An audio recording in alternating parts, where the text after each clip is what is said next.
Wizards of the Coast hates paladins. Pallies have been nerfed to the ground. R.I.P. Divine Smite. Was nice knowing ya. The sky is falling. Ah! You've probably heard things like this over the last few weeks, haven't you?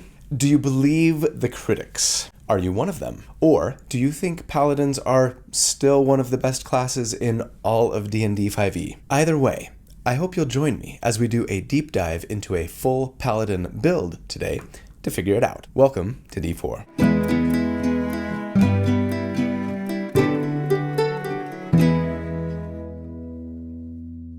Hey everybody, so here at D4, I take a deep dive into character builds for my favorite role-playing games each week. I like to crunch numbers about them, theorycraft about them, not so that I can tell you the right way or the best way to play a character, but to explore one potential way to build something in the hopes of creating a character that's both really fun, but also really powerful to play. So if you enjoy creating characters for your favorite role-playing games, or if you're just looking for tips or ideas on how to build something that you're thinking about playing, or if you just like theory crafting, then welcome home. This is where you belong, and I'm really glad you're here, so thanks for watching. My name's Colby. Yeah, I've got a bit of a cold today, so my voice might sound a little off, and I hope that it can last for the hour or so that I'll be talking. Right, so the new Player's Handbook for 2024 has come out. Are we just calling it 5.24? That seems easiest, right? I think I still prefer 5.5, but Wizards doesn't seem to like that, so yeah, maybe let's just do 5.24. I did a Pact of the Blade Warlock Gish build as my first, I can make whatever I want with the new rules, right? Check that out here if you missed it a week ago. And spoiler alert, if you did miss it, it's really good. Arguably harder hitting than any other build I've done for sustained damage. So are we just in a big power creep extravaganza now? Is everything just going to be more powerful than it was before? I don't think I have a definitive answer to that question yet, but I mean, my first few builds are going to be focusing on the things that I think are potentially more powerful. Wait, even the Paladin? I thought they got hit with the nerf bat. I mean, okay, sure. Divine Smite got nerfed. There's really no two ways about it. We'll dive into that specific feature a little more later, but does that mean that the class as a whole is worse now? I don't think so. No. They're different, but they're still really, really, really good. And maybe especially thanks to some changes to a couple of subclasses. Whether they're ultimately stronger or weaker than before, I suppose you will have to decide. So let me help you do that with D&D build number 179, the new Vengeance Paladin. Am I just going to call everything the new X now?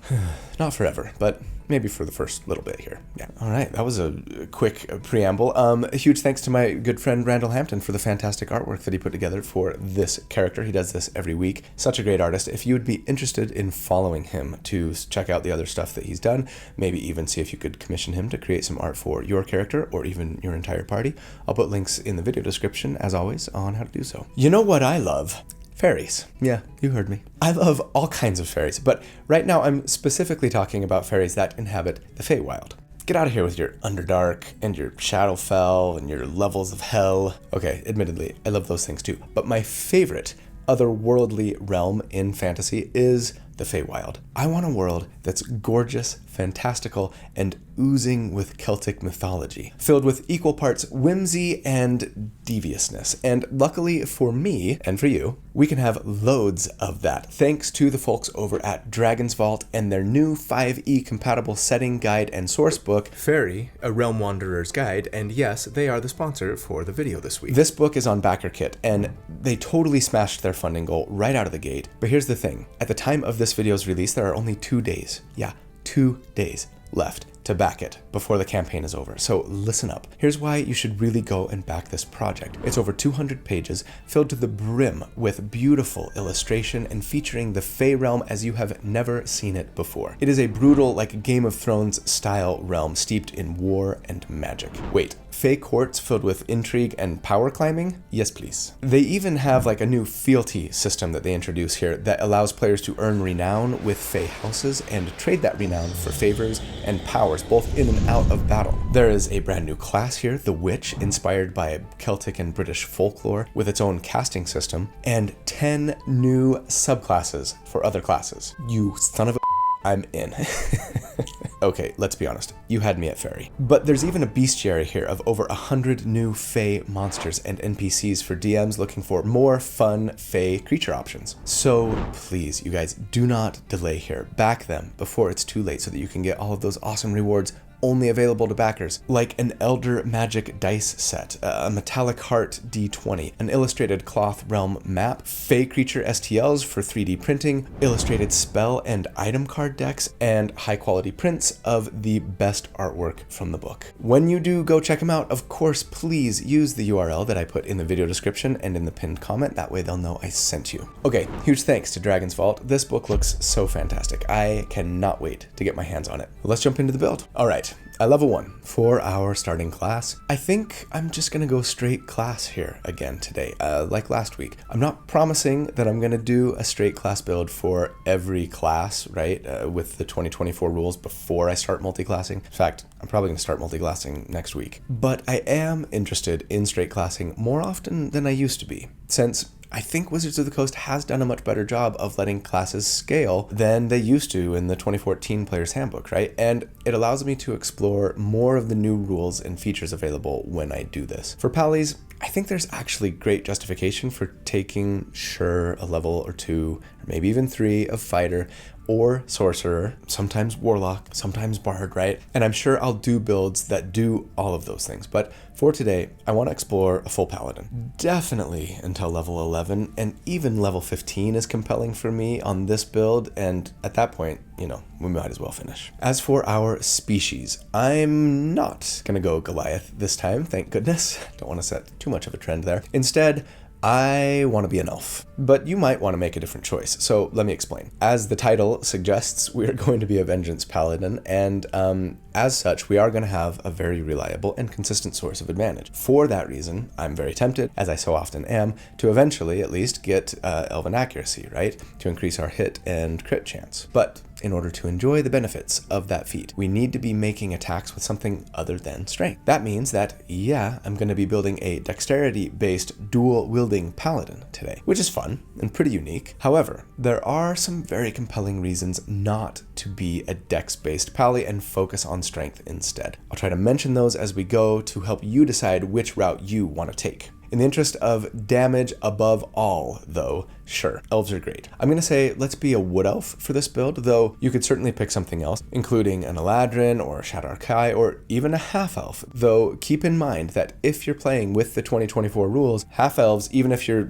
able to use older content, no longer get like a +2 and then 2 +1s to their ability score. We're very specifically told in the new book on page 38 that if you are using a species from an older book, ignore the ability score increases and use only the ones given by your background. So everybody's getting the same number of ability score increases from now on, right? Anyways, wood elves are great. In the new book, all elves get some new spells. Wood elves get the Druidcraft Cantrip. At level 3, they get Longstrider, and then at level 5, they get Pass Without Trace. Pretty decent spells. We also get 35 feet of move speed instead of 30, and most importantly, it lets me feel like a lithe, dexterous tree hugger without having to roll Ranger or Druid or take Oath of the Ancients as my subclass, which I don't want to do. For backgrounds, we know that there will be rules on doing custom backgrounds in the new Dungeon Master's Guide out later this year, and we are also told in this new PHB that we can take a background from an old book, and that if we do, we can just pick whatever ability score increases we want, right? So a +2 to one and a +1 to another, or +1 to 3 ability scores. And then just pick an origin feat of our choice, right?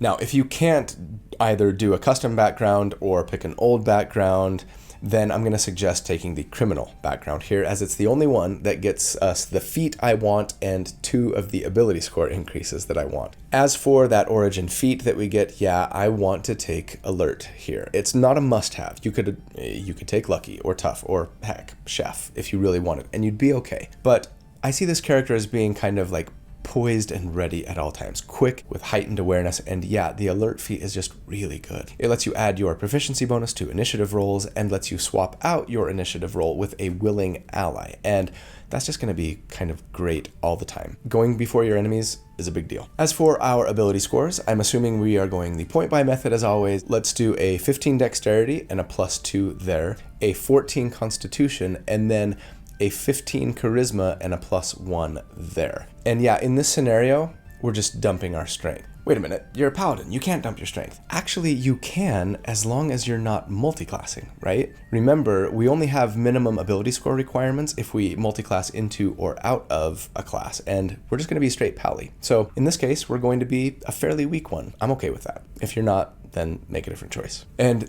yeah, I guess I should mention, if you wanted to be a strength-based paladin here instead, it would work great. It would get you ultimately a better armor class once we could afford plate mail armor anyways, since we don't want to be slowed by wearing plate with our low strength, right? Although, admittedly, as a wood elf, we'd only have 25 feet of move speed, even with a low strength score, which might not feel that bad. We would forego a little bit of damage by not being able to make attacks with elven accuracy, but we won't get that feat until character level 8, which might be near the end of the campaign for some of you, right? Or even after the campaign ends. And if you go strength-based instead, then sure, you could go with a different species as well if you really wanted. In the interest of exploring the realm of what's possible, damage-wise, as I always do, I'm going elf and dexterity-based. As for our equipment, let's make sure that we end up with some scale mail armor here, and then as for weapons, as a dual-wielding dexterity-based character, we want weapons that are both light and finesse, right? This means our choices are rather limited. I'll say just grab a short sword and a scimitar, though you could sub out a dagger instead if you really wanted to be able to throw your weapon sometimes at the expense of a little damage, right? A d4 on the dagger instead of a d6. And I will add that, yeah, another benefit of going strength-based is that you'd have more weapon options to choose from, since we wouldn't need the finesse property. And that might be especially worth considering when it comes to weapon masteries, which we get right here at Paladin 1. In case you haven't heard, yes, weapon masteries are new to the PHB and are awesome. Every weapon now has an associated weapon mastery property that does cool extra things when you attack with the weapon,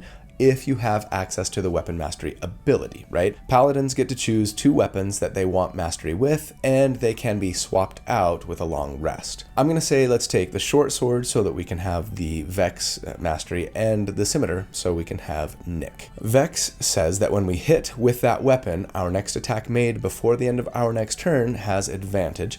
Probably not going to need that too much on a paladin, but it might come in handy once in a while. And Nick, then the more important one for us, says that when we use 2-weapon fighting, the offhand attack we make can be made as part of the attack action instead of costing us our bonus action, right? This is super important for what we're going to want to be doing later with this character. So yes, as long as we are wielding 2 light weapons, 1 in each hand, and one of them has Nick, we can now make 2 attacks with our action, 1 with each weapon, right? Freeing up our bonus action for something else. Now, paladins still get lay on hands at level 1. It still gives us 5 points per pally level to heal or cure poison with if we spend 5. Disease has been removed from the game basically now, so here's a nice treat. It only takes our bonus action to use lay on hands now instead of our action. Sweet. We can still attack or cast a spell and then lay on hands on the same turn. I love it. Another big improvement to level 1 pally is that we get spells now, right away. So good. I'd probably take Bless first up. Still gonna be one of the best buffs in game, letting 3 of our party members add a d4 to all of their attack rolls and saving throws, as long as we hold concentration. So good. But then, here's a big one. We're taking Divine Favor, and it is gonna make some of you so angry. Right. Divine Favor got a massive buff in the new player's handbook. It still costs a bonus action to cast and adds a d4 of radiant damage to all of our weapon attacks for 1 minute, but now it no longer requires concentration. Sorry, Rangers. I know. Don't get mad at me. It's not my fault. I, for one, really love this change. It makes me want to use this spell on every single paladin build ever. And no, a d4 isn't a ton of damage, but when you're making a lot of attacks, like we will be, it's going to really add up. Okay, let's move on. Feel free to express your outrage in the comments. I will talk about Hunter's Mark later. Right now, I want to talk about my channel members because they're so awesome. Hey guys, thank you so much for supporting this channel. I could not do this without you. And if you're not a member of the channel, I would really appreciate it if you'd consider joining. There's a little button down there that says join. For as little as a couple of bucks a month, you can get access to some nice features. The write-ups that I do for each of these builds to help you recreate the character yourself a little more easily. easily, access to the community Discord server filled with lots of wonderful people, and even access to the monthly live Q&A hangout sessions that we do every month. So yeah, give it a look, and if you can't or aren't interested in becoming a member for whatever reason, that's fine. I'm just grateful that you're here watching. It really helps me just to be here, especially if you're liking or commenting or subscribing, ringing the notifications bell. All of those things are a great way to support the channel, so thanks. Okay, at level 2, Pallies get a fighting style at level 2 still, and guess what? Now, everyone who gets a fighting style just gets access to every fighting style in the game. I love that so much. They're called fighting style feats now, but they function just the same, and it means that we can take 2-weapon fighting as a paladin. Hooray! So yes, even our offhand attack can now still add our dexterity modifier to the damage. So cool. But then we get to the big one, the one that has everyone out with their torches and their pitchforks, Paladin's Smite. So again, for those who are unaware, Divine Smite is now a spell, and the Paladin's Smite feature that we get here says that we always have that spell prepared and can cast it once a day without spending a spell slot. And that's nice, but the thing that really has people upset is that the spell takes our bonus action to cast, and we cast it when we hit with a melee weapon or an unarmed strike. At least we can smite with our fists now. I mean, sure, some of us are a little sad that, like, Raging Barbarians can't smite anymore, right? Since it's technically a spell. But yeah, I think the bonus action thing is the biggest deal. It means that we can only do it once per turn, and it also means that we can't smite if we hit with a reaction attack or a bonus action attack if we have one of those, of course. Here are my current thoughts on the situation. I understand the desire by Wizards to reduce the burst damage capability of, honestly, just about everything in game as far as I can tell. And so I don't much mind the idea of only being able to smite once per turn. I could even live with making it a spell now, though it does make my Holy Warrior Barbarian Paladin builds cry tears of sadness. But I really do kind of hate that it costs my bonus action to use now. I think Wizards of the Coast was trying to do with Divine Smite what they've done with Rogues and Sneak Attack. Make it so that you can either do max damage with the ability, or maybe do slightly less damage, but then something else cool by using one of the other Smite spell options instead, right? And I love that idea. I do. Because Thunderous Smite or Searing or Blinding or all of the other smites bring some cool and fun effects. But in that case, I really wish they would have just, like, made it work the way Sneak Attack does now. Make it cost a spell slot still, of course, and then give us options on sacrificing some damage for an effect. But it still just triggers when we hit without costing us a bonus action. Because making it cost a bonus action really makes me almost never want to use it. If I have a really good use of my bonus action otherwise, at least, and spoiler alert, for this build, we're going to have a really good use of our bonus action every single round. So that means I'm not even going to take Divine Smite into consideration when I crunch numbers here, and that makes me sad. And I can't see myself using it all that often with this build. There will be times when it will make sense to use it in game, I guess, especially if you get a critical hit. But even when you crit, it's not going to be a no-brainer. You'll be sacrificing damage that we likely would be doing with our bonus action for different kind of damage with our bonus action and a spell slot. It might be a little more damage, but still. All this said, I'm not saying that Paladins suck now or anything. On the contrary, in many ways, I think they're better than ever. I guess it just feels like, in general, we've sacrificed our burst damage, which admittedly felt pretty quintessential to being a paladin, for better sustained damage, potentially. How angry you are about the change will depend largely on whether or not you feel that's a good thing for the game. All right, let's leave the bad news behind and jump into some fantastic news, because at level 3, we get our subclass, and yes, we are taking Oath of Vengeance. So let's read the new description here, shall we? Punish evildoers at any cost. The Oath of Vengeance is a solemn commitment to punish those who have committed grievously evil acts. When evil armies slaughter helpless villagers, when a tyrant defies the will of the gods, when a thieves' guild grows too violent, when a dragon rampages through the countryside, at times like these, paladins arise and swear an oath of vengeance to set right what has gone wrong. Okay, we are out for blood, and we are confident that our definition of right and wrong is the correct one. It feels pretty paladin-y. And yeah, sure, you could play this like a pretty straight shooting kind of character, right? Or maybe more like a corrupt inquisitor-like character who might wade into some pretty murky waters, convinced that theirs is the cause of righteousness when to others it might not be so cut and dry. Either way, I think there's a lot of potential for awesome character development and story here. Now, at level 3, all Pallies get Channel Divinity. We get 2 uses of it per day now, but then get 1 use back with a short rest, so we can use it a little more often now. That's nice. We can either use it for our subclass ability or for Divine Sense, which hasn't changed much otherwise, letting us use our bonus action now and a use of our Channel Divinity to detect Celestials, Fiends, and Undead for the next 10 minutes.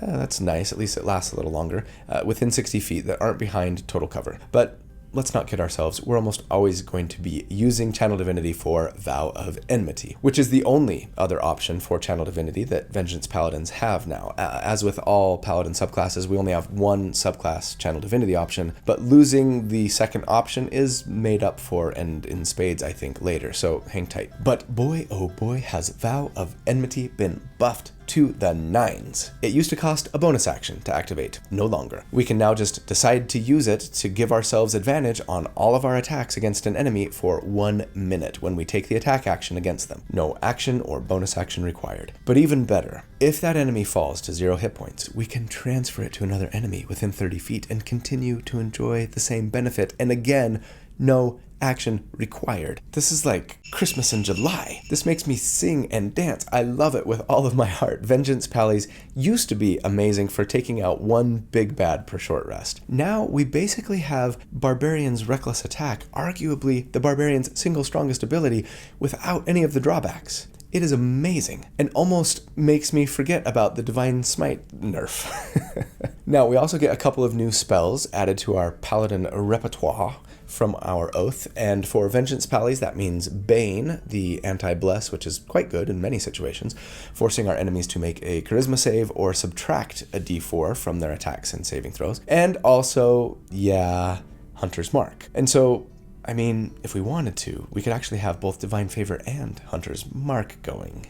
Don't be mad at me. Would it be worth using a bonus action to get both of those spells going? Yeah, we'll talk about it later when we crunch numbers. At level 4, we get our first feat, and this might surprise some of you, but we are going to be taking Dual Wielder. Wait, I thought that feat sucked. Okay, in 2014, yeah, it kinda did. But the way Dual Wielder is worded in the new book is a little confusing, so to me at least. So let me read it to you first, and then we'll discuss. First, like all general feats, it's a half feat, meaning we can increase our dexterity by 1 to get it to an even 18. That's nice. But then it says, when you take the attack action on your turn and attack with a weapon that has the light property, you can make 1 extra attack as a bonus action later on the same turn with a different weapon, which must be a melee weapon that lacks the 2-handed property. Okay, what does that mean exactly? For most builds, it would just mean that we could have a light weapon in one hand, make an attack with it using our action, and then use a bonus action to make an attack with another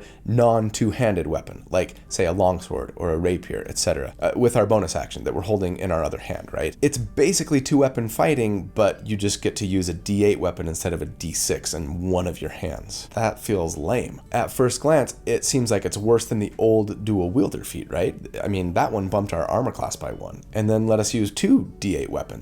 Granted, this is a half feat, so maybe it's just as good or maybe a little better, arguably, but if all it gave us was a D8 on 1 attack instead of a D6, I'd find a different half feat to take here, thank you very much. But here's what people are forgetting. If we are dual wielding and one of our weapons has the nick property, then we're making all of our attacks with just our action, meaning our bonus action is free, meaning that if we're doing that and we have this feat, then there's nothing preventing us from getting yet another attack with our bonus action. We would still need both of our weapons to have the light property for it to work, but so long as they are, we can, with our action, make an attack with one weapon that's light, then make another attack with a weapon that is light and has the nick property that we're holding in our other hand, and then, thanks to the dual wielder feat, because we've made an attack with a light weapon as part of the attack action, make yet another attack with our bonus action. You following me? Now, some of you may think that I'm misreading the wording here. For you, let me just say that while I was at Gen Con last week, at the time of this recording anyways, some other YouTube content creators who you undoubtedly know and love were talking with me about how this worked. One of them cornered someone who's been very involved in the creation of the 2024 Player's Handbook to ask if this is, in fact, how the feat worked. And that person from Wizards of the Coast confirmed that it was. Now, this conversation happened off the record, so I'm not going to name any names, and I'm sure that Wizards of the Coast very well could come out and clarify that it doesn't actually work this way, but the way it's written, I don't see anything that would contradict it working in the way that I've described, and I've got confirmation from someone in the know, so I'm going to move forward under this assumption until we get official word from Wizards otherwise. And so this means that, yes, at level 5, when we get extra attack, we should be able to make 3 attacks with our action, 2 with one weapon, 1 with a different weapon with the nick property held in our other hand, right? And then a 4th attack with our bonus action. 4 attacks at level 5 every single round. That is fantastic, especially for those of us who are adding a d4 to our attacks thanks to Divine Favor. And maybe, in rare cases, a d6 as well, thanks to Hunter's Mark, and that's delicious. Now, there's been another change to a quintessential Paladin ability. We also, at level 5, get the Faithful Steed feature, which just tells us that we always have the Find Steed spell prepared, and can cast it once per day for free. The spell itself has changed fairly significantly though. I talked about it in the big every change to every class video that came out a few weeks ago. But to summarize, the steed we summon now really just functions as a controlled mount in combat. That's still nice. It means a lot of extra move speed for us when we're riding it, but no more maybe the steed can also make attacks on their turn depending on how your DM rules it kind of stuff going on. A controlled mount can move and then take the dash, disengage, or dodge actions, and that's it. If you're incapacitated, it will act independently, focusing on protecting you, but otherwise, yeah, it's a controlled mount and won't be adding to our damage. I'm kind of happy for the clarification and simplification here. I'm a little sad about not getting Warhorse attacks, if I'm being honest. And speaking of, the stat block for it is kind of unified now. There's no choosing like either a Warhorse or an Elk or a Mastiff or whatever. We just summon a large, otherworldly steed that we can kind of flavor to look like we want it to look. I should add that the steed does regain the same amount of hit points that we do when we're healed by a level 1+ spell if we're within 5 feet. And no more any spell that affects you also affects them verbiage. And we decide if it's a fiend, fey, or celestial, and based on that, they do get a bonus action that they can use once just per long rest to either try and frighten an enemy, teleport along with their rider, that's cool, or heal a little bit. So it's not bad. And actually, maybe the biggest thing is they have 60 feet of move speed. So yeah, we get a lot of movement out of our mount, and hey, that's not nothing. We do get 2nd level Paladin spells here, of course, and Vengeance Paladins get both Hold Person and Misty Step for free, both fantastic spells. I think the Vengeance Paladin spell list is the unequivocal winner of all oaths. In addition, I'd consider taking Aid to heal and bump the max hit points of 3 allies, Magic Weapon to turn one weapon into a +1 weapon. I'm going to assume that we wouldn't use this since we probably have magic weapons by now, but if not, it lasts an hour and it doesn't require concentration, so it's worth considering. Warding Bond is a fantastic protection spell, increasing an ally's armor class and saving throws and then splitting the damage they take between you and them. Prayer of Healing got a fantastic buff in that it not only heals everyone for 2d8 hit points, but now also gives everyone the benefit of a short rest if they stay close to you for the entire 10 minutes that it takes to cast it. Dang, that's better than Catnap. And it's only level 2. Feels like a must-have to me. Shining Smite might be worth considering, as it does some damage and basically puts Fairy Fire on the enemy you hit, keeping them from benefiting from the invisible condition and giving everyone advantage on attacks against them. It does require your bonus action to use, like all smites, right? And requires concentration, but depending on your party, what you're fighting, and whether or not you have Vow of Enmity available, might be worth using sometimes. At level 6, we get the amazing Aura of Protection still. It hasn't changed much. It's still offering you and all of your allies within 10 feet a bonus to your saving throws equal to your Charisma modifier. It does turn off when you're incapacitated now, by the way, so if you get stunned or something. That's important to know, mostly for DMs. Alright, at level 6, it is time for our first damage report.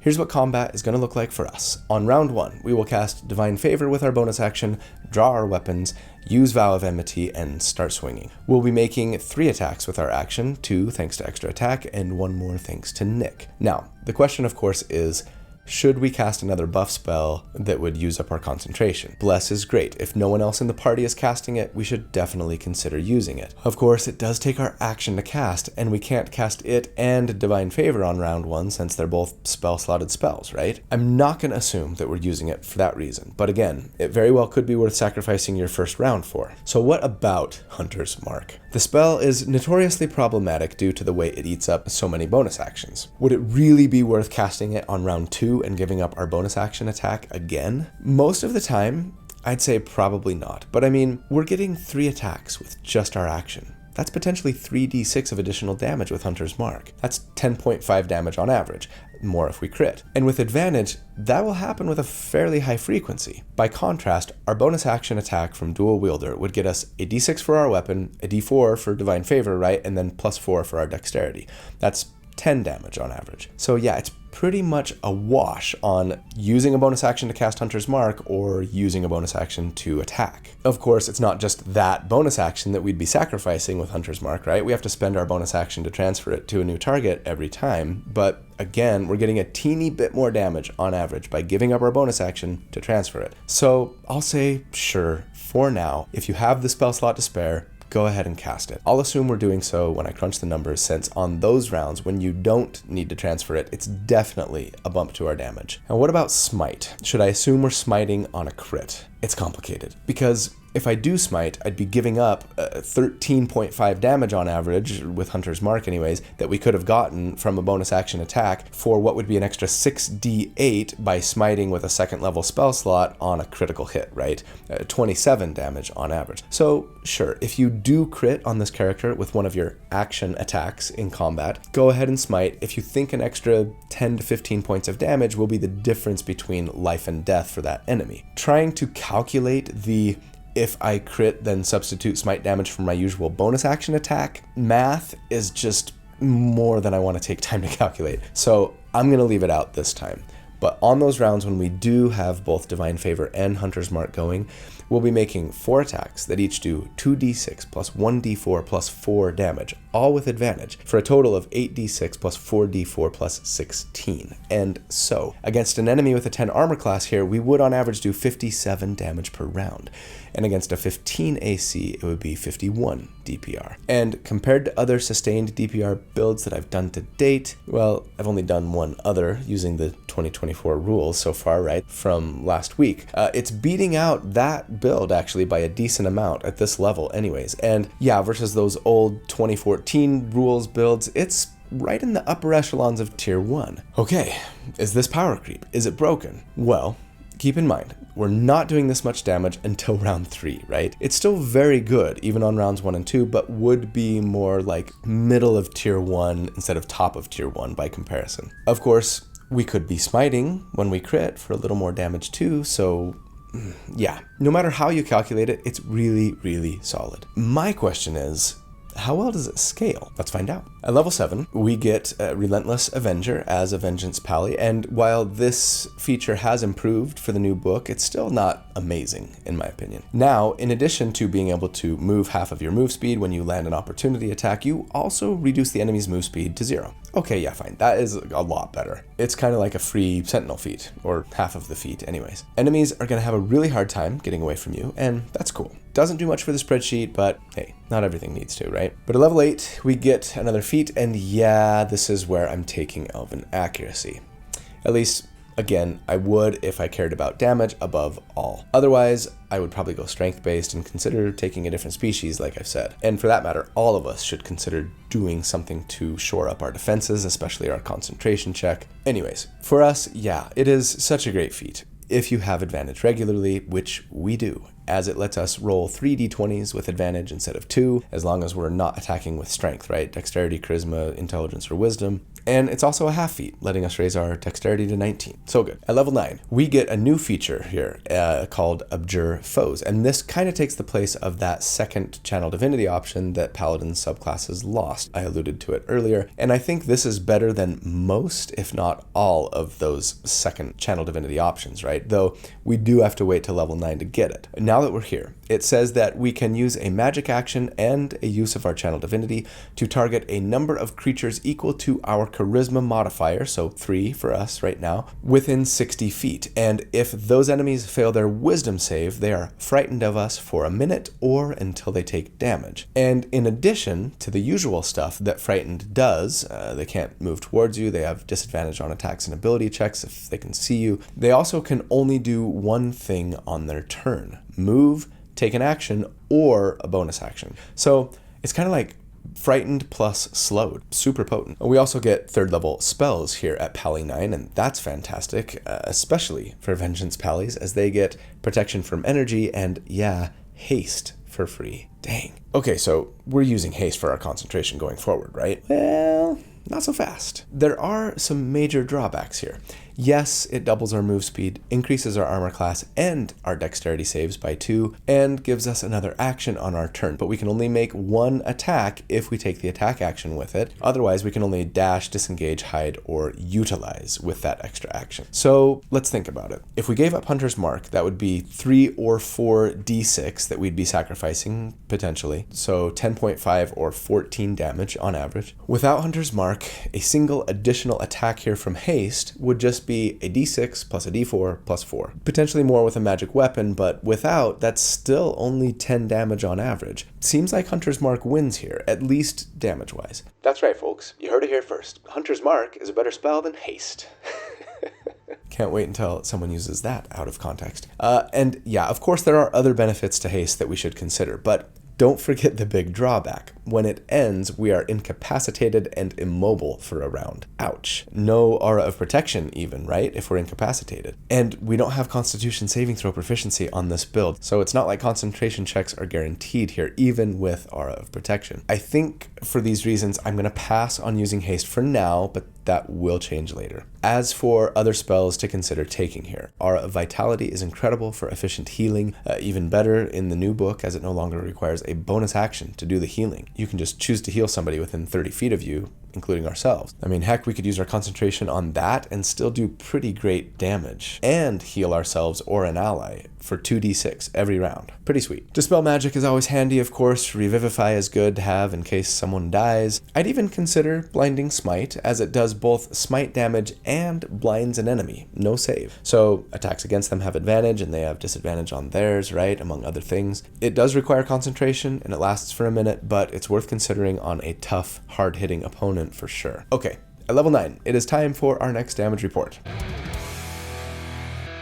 Since last check, not a lot has changed for us other than we picked up Elven Accuracy for an even higher hit and crit chance. I mean, we got some nice utility and control and debuff options, sure, but our damage is going to have plateaued a bit. No scaling on Divine Favor or Hunter's Mark, right? Anyways, at this level here, against an enemy with a 10 armor class, we would do 59 damage per round on average, and against a 16 AC, it would be 57 DPR. So yeah, not a whole lot higher than last time, except at like those higher enemy armor classes, thanks largely to Elven Accuracy. That said, we're still in a solid place, more like upper tier 2 compared to like those older sustained damage builds at this level. Definitely lagging behind the Bladelock build from last week though. Should we have multi-class to keep up? Definitely an option, but I don't really think so. There are more damage increases coming our way and plenty of other great reasons to stay the course. Come on, we're a paladin.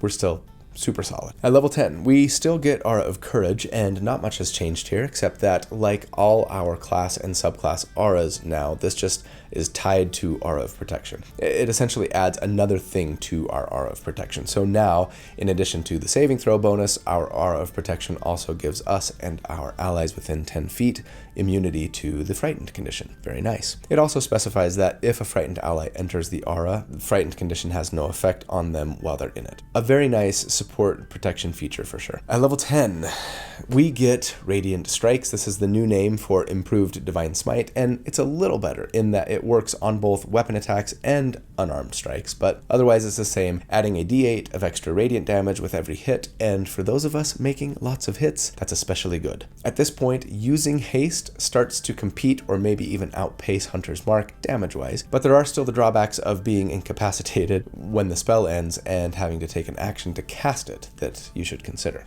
Don't forget, we also get a third use per long rest of our Channel Divinity here at level 11. We still only regain 1 per short rest, but that should help us kind of close the gap for those of us who don't get as many short rests as we would like. At level 12, we get another feat, and boy, are there a ton that I would like to take here. I mean, if we're really prioritizing damage overall, then yeah, we want to take something that would cap our dexterity, right? So ones I'd consider are Defensive Duelist. That got massively buffed in 5.24. It's similar to the shield spell now, letting us use our reaction when we get hit by a melee attack, increasing our armor class by our proficiency bonus until our next turn, as long as we're holding a finesse weapon. Awesome. Mage Slayer is fun, still letting us give disadvantage to the concentration checks of enemies we hit, but also letting us just auto-succeed on a Wisdom, Charisma, or Intelligence save once per short rest. That's pretty nice. Medium Armor Master would bump our AC as always, but also cap our dexterity. Skill Expert for expertise is always nice. A Slasher would be good to potentially slow enemies all the time. I think, in the interest of exploring what's possible damage-wise,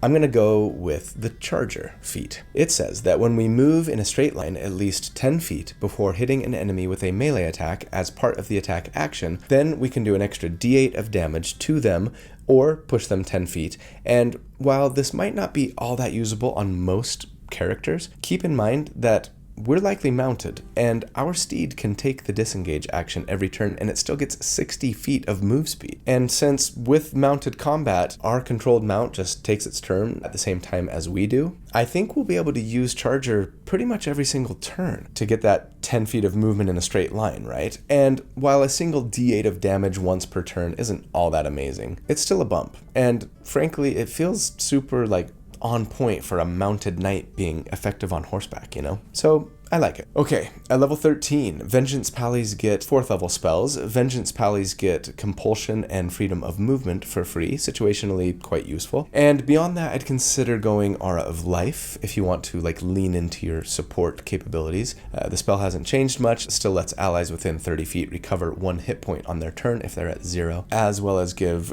necrotic resistance and immunity to having your max hit points reduced. Banishment is maybe better than ever, I think, letting you get rid of pesky enemies, especially if they're from another plane, right? Death Ward is always a good get out of jail free card to keep someone from going unconscious when they hit 0 hit points. And yeah, Staggering Smite is worth a look here if you want to do some damage and stun an enemy until the end of your next turn. Though they do get to make a Wisdom save against it, but that's better than the Monk's Stunning Strike, which gets a Constitution save, right? One other thing, if you cast Find Steed as a 4th level spell now, it can fly. There's no Find Greater Steed spell anymore, the spell itself just upgrades. Okay, level 13, it's time for our next damage report. Since last check, we have capped our dexterity modifier, gained an extra d8 per hit thanks to Radiant Strikes, as well as another d8 once per turn thanks to Charger. As always, we've also grabbed some nice defensive, utility, and support options along the way. And yeah, I think I will assume now that we are using Haste instead of Hunter's Mark for our concentration, though it's by no means a no-brainer. It does look slightly better on the spreadsheet, and also, it's not a total waste of a turn the round that you cast it even. It does take our action, but then we do get that extra action right away, right? Which we can use to attack, and then since we attacked with a light weapon, would we be able to make our nick attack that same turn? I think most people would rule that the 1 attack only verbiage from Haste might overrule being able to use our action to also make our nick attack, right? Nick attack!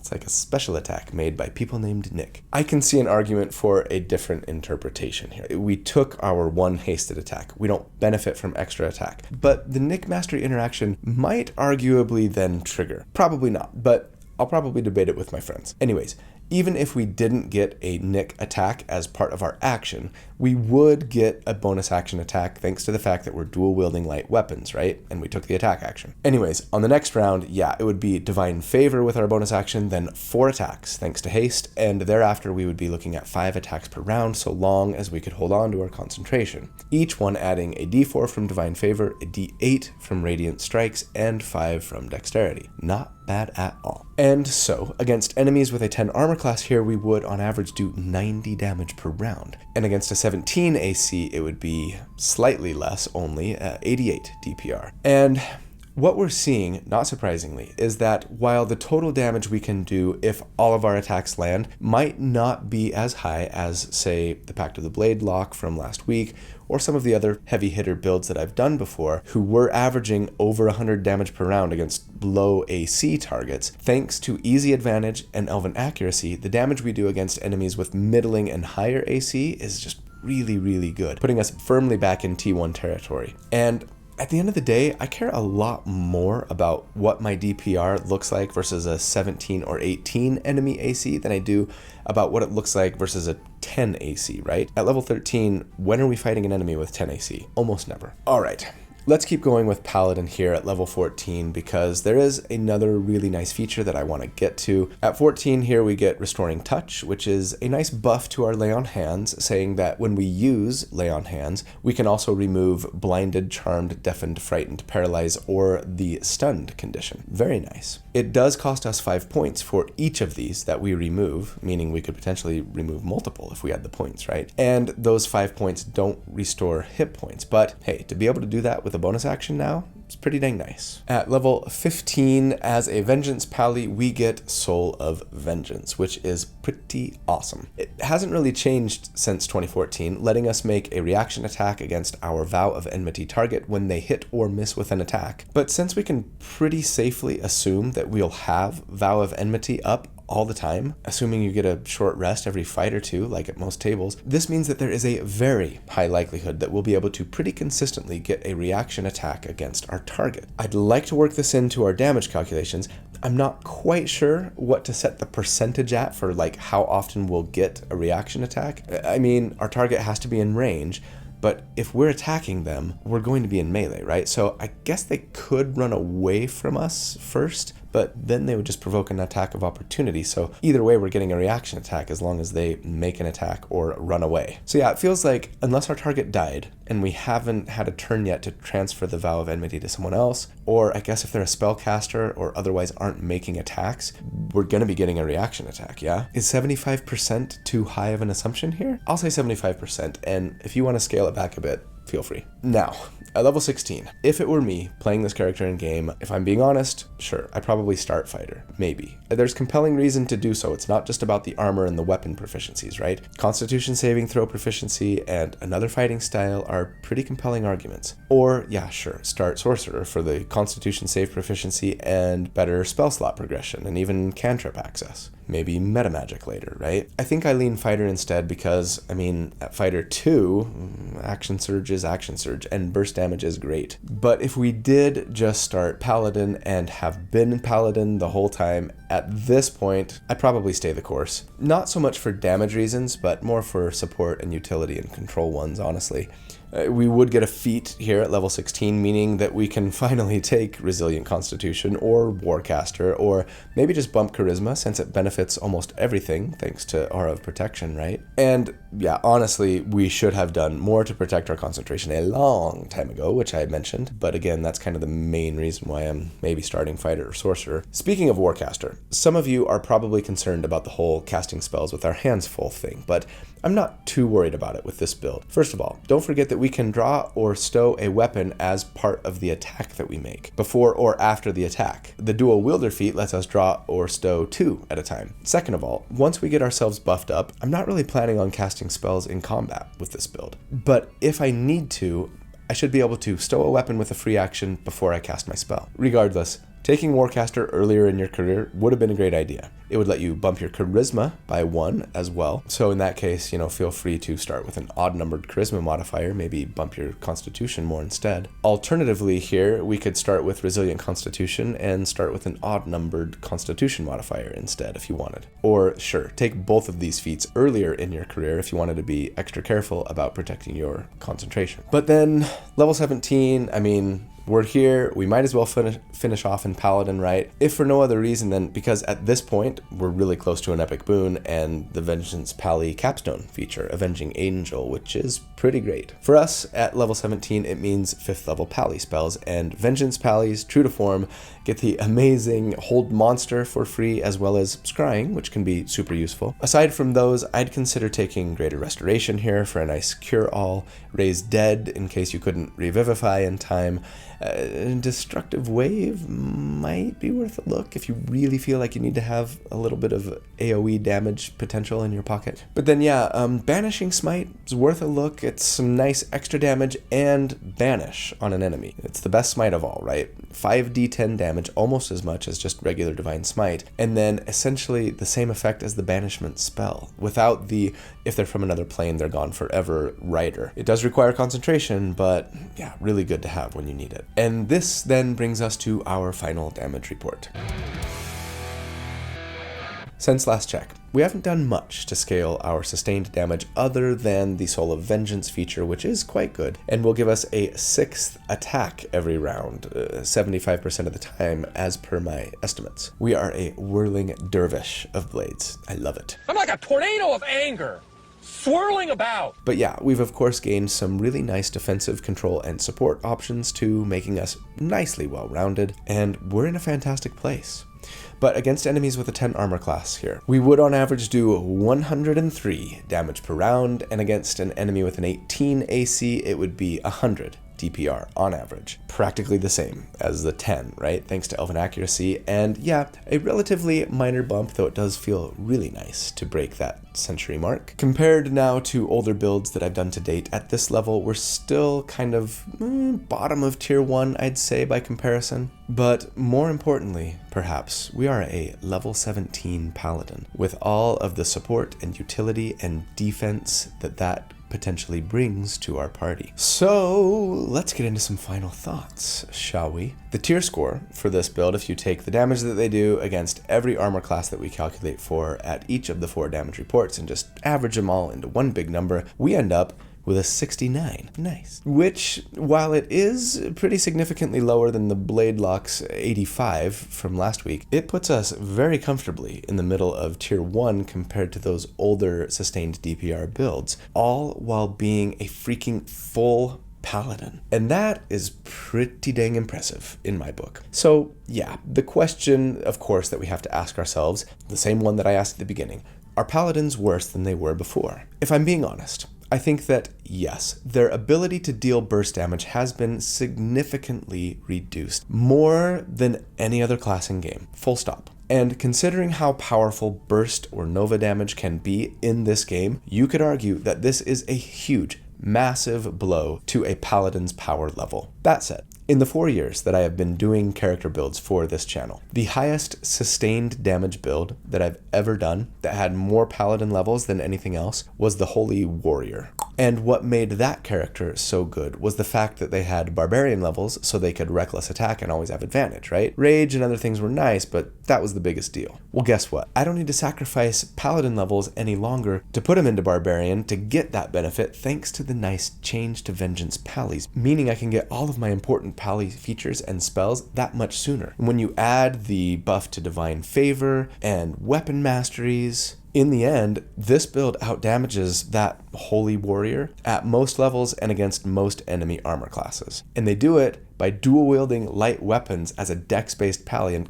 come on, that's just cool. Now, when it comes to burst damage, I think I'm of the opinion that it's okay to nerf burst damage in 5e. You guys have seen me do these builds that can potentially just put out hundreds of damage in the opening round of combat. And while there are still ways to do big Nova damage in the game, I stand by the assertion I made in that video with Chris Triantmonk a few weeks ago, that the upper echelons of the Nova damage a character could potentially put out under 2014 rules has been reduced now. And I think that's probably a good thing for the game. As fun as it could be to just one-shot an enemy right at the beginning of combat, it probably made combat a lot harder for DMs to balance and or probably led them to fudging numbers or bringing in reinforcements that they might not have otherwise done, etc. So, I don't know. If this makes combat a little more challenging and or honest, I think I'm okay with that. And hey, I might be wrong. I'll definitely work on some burst damage builds eventually, and maybe we'll find ways to go Nova just as hard as we used to. I'm skeptical,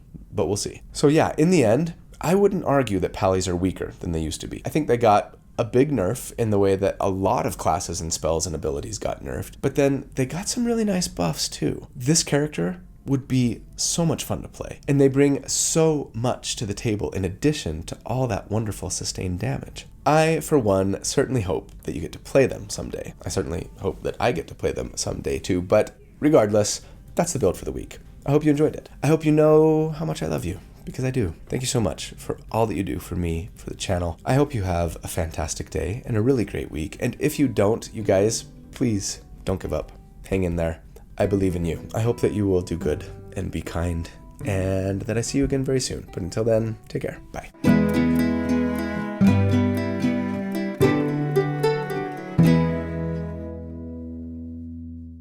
How's it going, everybody? I've been away at Gen Con. I feel like I've been gone for a long time. I brought home a nice cold with me, so we'll see how my voice holds up. I don't know if I can make it for an hour and a half of recording today. I might be whispering by the end of the video today. By the way, if you were one of the fine, wonderful people who came up to just say hi and shake my hand at the show, thank you so much. That was really my favorite part of all of Gen Con, was just getting to meet some few of you, and all of the wonderful kind words that you had to say really meant a lot to me. It really did. It really touched my heart. So yeah, thanks. You guys are awesome, and hopefully we'll be able to do more of that kind of stuff in the future. Definitely gonna have a hard time singing with this cold. I'm waiting in the wings while the trees undress, cupping my ears to hear the wind confess. I'm a ghost in the garden, scaring the crows. If it weren't for second chances, we'd all be alone. Ding, ding, ding. That, you guys, is like my favorite song of the moment right now. It's called Second Chances. It's by Gregory Alan Isaacoff. My goodness, it is so good, and just a melancholy heartbreaker in the best way. So yeah, if you guys aren't familiar with Gregory Alan Isaacoff, check him out. He's an incredible kind of folky singer-songwriter, if you're into that kind of stuff. And even if you're not, give him a try, because man, his stuff is good. Light looks good, focus looks good, let's do it. Colossus looks good, Nightcrawler looks good, Cyclops looks good, and even Wolverine looks good, even though you can't see him. It's okay. We love you, Logan. Oh, have you guys seen Deadpool Wolverine? Amazing. So good. Oh my gosh. I haven't laughed that hard in a long time. Oh, my voice. My voice is going, people. I'm just about to start level 1. I should probably stop talking. Oh no, you're focused on Shepard, aren't you? I can tell. Stop it. Stop it. Thing, yes. Let's battle. Okay. Oh, you just love that dragon so much. You love the dragon. The dragon, like the Dragon Prince. Anybody else watch the Dragon Prince on Netflix and laugh every time those lovely Canadians say dragon with their Canadian accent? It's a good show. My kids love it. Why do I always gotta make a winky noise when I wink at the camera? Uh-oh. I forgot to add this in my number crunching. Hold, please. And we're back. Oh, man. Better to be accurate than fast.